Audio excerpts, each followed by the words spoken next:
Hi, Dave Roscoe here. It is Monday, August 25th, 2025, and I am back from vacation. It was a much needed trip, and we had a great time.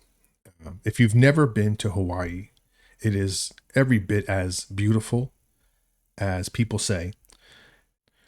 But I had an amazing trip, and I'm just now like starting to readjust to the East Coast time zone, which is tough. The adjustment both ways is tough, and it takes a few days to really get into the swing of things. So if I'm looking a little tired, it's because I am. There's also been some interesting pie movements that some people are freaking out over. But I do have an explanation for what's going on, or at least what should be going on, and we'll have to keep an eye on it. But I'll talk about that in a minute. And I also have an update on my anti-scammer bot. I have continued to work on it. And I have another unlock coming soon. Well, we'll talk about that in just a minute. But first, the metrics. The anti-scammer bot is currently sitting at 6 wins and 2 losses. I've had 3 back-to-back wins, which is great. And I want to address a user comment. Some user asked me, what proof do I have for my claims? And this user is under the mistaken assumption that I owe them any explanation whatsoever. The people who I have saved know that I have saved them. And there are people waiting to be saved, and we'll see how that goes.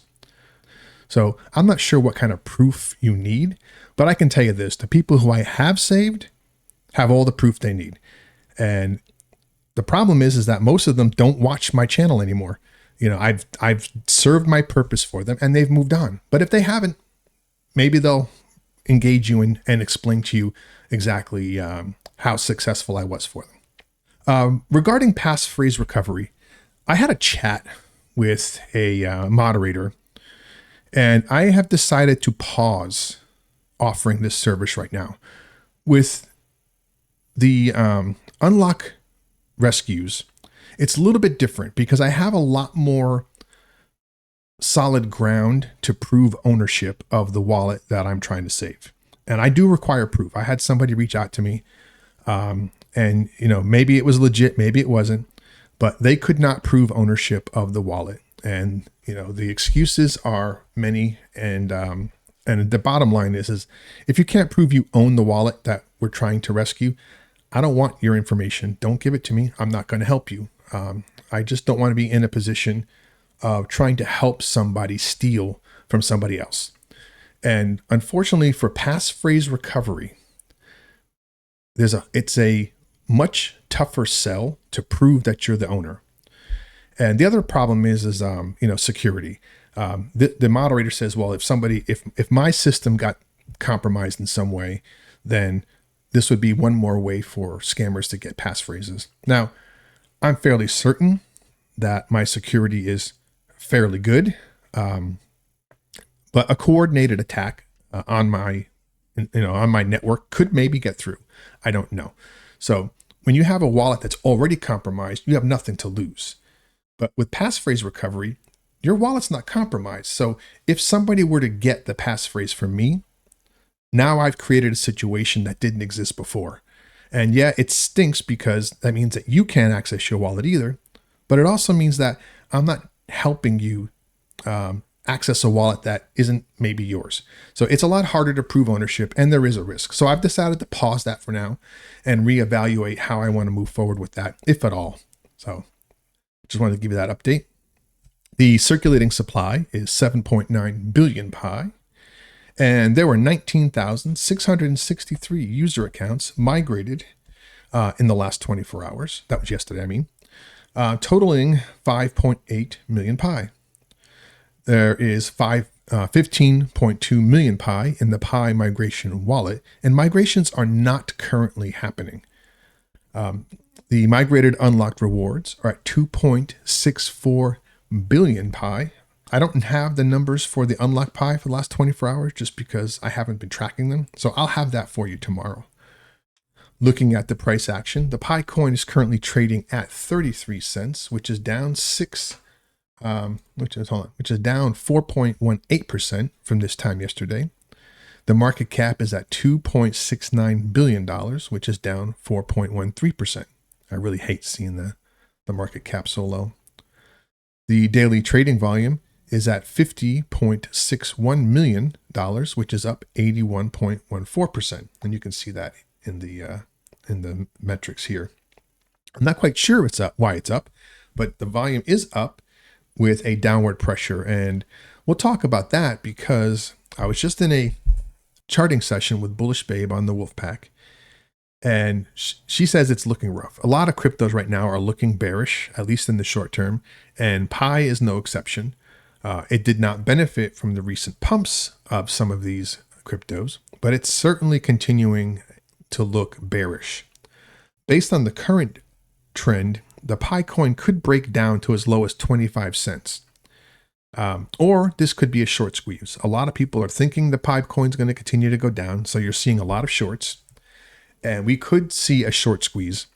But if we're going to see any continued upward momentum from that squeeze, we'd need to see the price go up to around 34.49 cents and hold that to show any momentum on the upside. So I wouldn't expect much activity right now other than maybe downward pressure.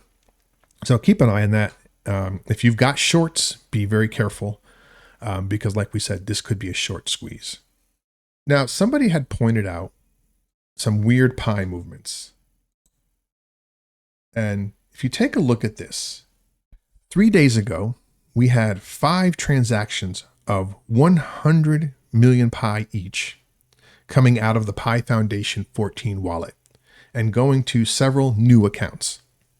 And a lot of people might be thinking, what the hell is going on here? Is the Pi core team dumping? What is this all about? Well, let me put this into some perspective, okay? The Pi 14 wallet, I have this FAQ, which I often direct people to, but there's and there's links here for all the key areas, but I have this sort of undocumented area, which are important Pi network wallets. There are 2 unknown wallets that started all of this for Pi. And I call them unknown 1 and unknown 2 because they're not listed as Pi Foundation wallets. But if you look at it, the unknown 1 wallet was funded to cover the 65% for mining. This is the base account, 10% for ecosystem development, which if you're paying attention, this is important, with 100 billion Pi supply, that's 10 billion Pi. And then 5% for liquidity. And then you have the unknown 2 wallet, which is the parent wallet for the Pi Foundation 1, Pi Foundation 12, and Pi Foundation 14. And the Pi Foundation 14 is the $10 billion allocation for ecosystem development. So right off the bat, we know that the Pi 14 wallet is meant for self-investment in the Pi ecosystem. Now, up until now, we have not seen any activity from this pool of Pi. So that indicates that the investment in the Pi ecosystem has either come from somewhere else or has not really been the focus up to this point. But it looks now like they are making a push. And now, some people will say this looks really shady, but I'm just going by I'm taking the tokenomics at face value and just pointing out what these wallets are meant for and putting the activities into that context. So as you can see here, we have the 5 transfers of 100 million Pi into these new accounts. And my guess is that these are all individual initiatives within the Pi network for ecosystem development, because that would make sense. For accounting reasons, you'd make a separate account for each new initiative, which indicates that they have 5 significant initiatives that they are either starting or have been working on and now want to fund it. And then if you look here, this is the creation of the Pi Foundation 14 wallet. No, actually, this is the unknown 2 wallet.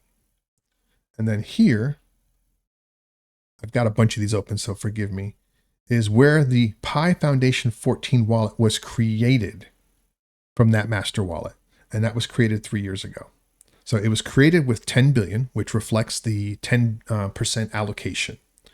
And then from there, they've created 5 accounts with 100 million Pi. So there's nothing overtly panic worthy here. We have to take the Pi core team at face value so that we don't panic unnecessarily. They've set this forward in their tokenomics, and we have to allow them to execute on it without undue suspicion. And I expect, hopefully, that we'll see some news coming out of the Pi core team to reflect what it is they're working on to improve the ecosystem. Now, there was the initiative of the hackathon. The hackathon now has a prize, and that money has to come from somewhere. I haven't looked at the details of the hackathon because honestly, I haven't been too interested in them, but I will, just to verify that at least some of this pie that's being offered for the hackathon is maybe coming out of the ecosystem fund. Now, obviously, it's nowhere near the level of funding that is indicated by these moves, but it's part of it. And some people are surprised that they're doing hackathons. It's like, it's just one more indication that the Pi ecosystem is immature. And I don't see it that way.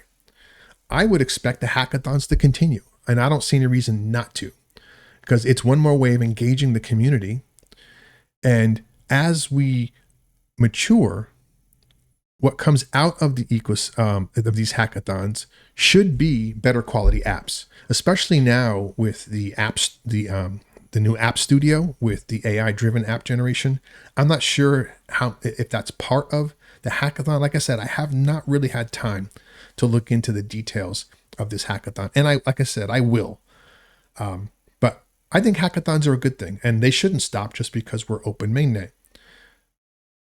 Pi Network is a community-driven network, and hackathons are one way to engage the community and to gauge the community interests. For example, if hackathon results are significantly below previous years, that indicates to the Pi core team that people are dropping out or losing interest in Pi. And we already have a lot of indications of that on the market side. The question is what does the community involvement look like? Now, just another update on the anti-scammer bot. Like I said, I had a user not demand, but ask for proof. And I'm just not going to give that. I can't give it.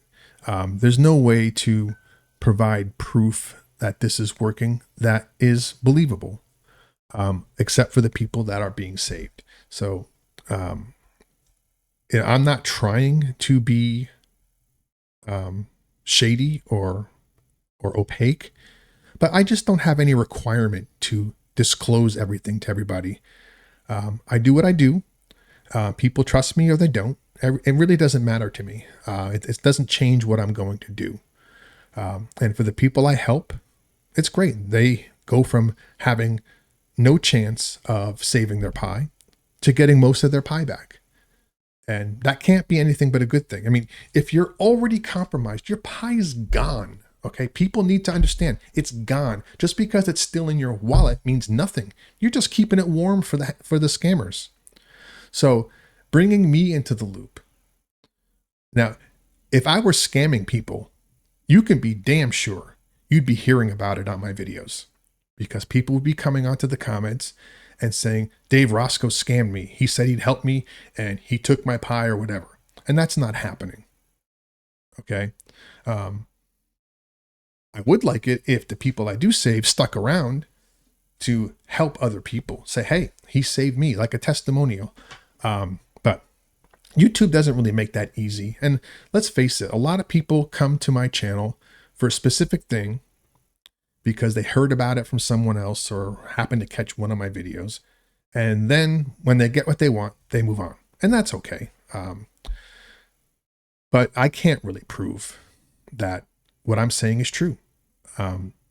Not to any realistic extent. And I'm not going to try. I really couldn't care less if people believed that I was actually saving people, because I know I am, and the people I've saved know I am. And that's all that matters. So if you have a compromised wallet or suspect that you do, and you want to reach out to me to help you save your Pi, then drop a comment and I'll give you a way to contact me and we'll see what we can do. I have a unlock coming up in a few days and hopefully I'll be successful. And either way, I'll let you know. But I do have a new version of the bot that is even better. It's the best one yet. And I'm continuing to improve it. And hopefully, my win rate will approach 100%. It can never be 100% because it's a race and someone gets lucky. Who knows? Maybe I trip at the starting line and someone gets ahead of me. I don't know, but there's no such thing as 100% with stuff like this. But I'll keep going. But anyway, do not panic about this large amount of Pi. As I've pointed out, this is built into their tokenomics, and we have to take it at face value that they're doing what they say they're going to do. And we'll hear about it, or we'll see the fruits of it in the near future. So that's all I've got for today. If anything breaks, I'll be sure to let you know. But in the meantime, don't panic. Stay the course. It's good to be back. And remember, the success of the Pi network begins with you. Pi to the moon. Peace.